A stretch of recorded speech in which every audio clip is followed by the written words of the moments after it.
Let's visit Batu Caves, famous cave in Malaysia. Isa ito sa mga top tourist spot dito sa Kuala Lumpur, Malaysia, kaya isama nyo to sa bucket list. Dahil DIY traveler kami, ayan, so magkukommute lang tayo, samahan nyo kami.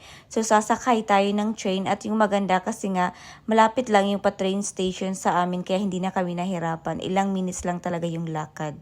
Dahil hindi located yung Batu Cave sa city, kaya magbabiyahe tayo ng mga 28 minutes. May area din sa train na separate talaga yung lalaki sa babae. At itong area na to, nandito kami kung saan pwede magsama yung lalaki at babae. At ito yung mga rules nila sa train. So ayan yung mga basic, bawal kumain, magsigarilyo, at meron sila ditong pa-PDA. Bawal dito yung mga pa-PDA talaga kasi nga Muslim country ito. Very convenient talaga mag-commute kasi nga yung train station is malapit lang talaga dito sa Batu Cave. Kaya naglakad lang kami ng few minutes.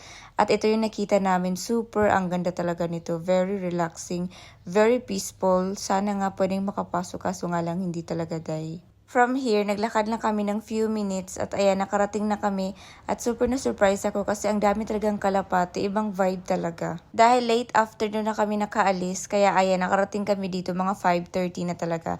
Perfect time naman talaga kasi nga hindi na siya mainit. Isa itong Hindu temple at very famous kasi ayan nga yung pa-statue nila, yan yung kanilang Diyos-Diyosan. Very open itong place na to. So, kahit anong religion mo, pwede ka talagang makavisit dito as long as magpa-follow ka lang sa kanilang pa-dress code. At dahil bukid area ito, kaya marami din mga unggoy dito. Pero wag kayong magdala ng mga pagkain, mga nakabitbit kasi hahablutin talaga nila yan.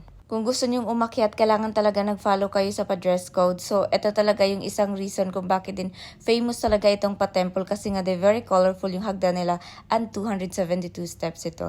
At ayan, so nakarating na kami dito sa loob. So, may mga iba't ibang pa-temple sila dito. Famous din talaga kasi nga yung temple dito sa loob ng kuweba is very old na talaga as in 100 years old na. Ito yung pa-temple nila, hindi na kami pumunta kasi nga mayroon din parang extra bayad yata, if I'm not mistaken.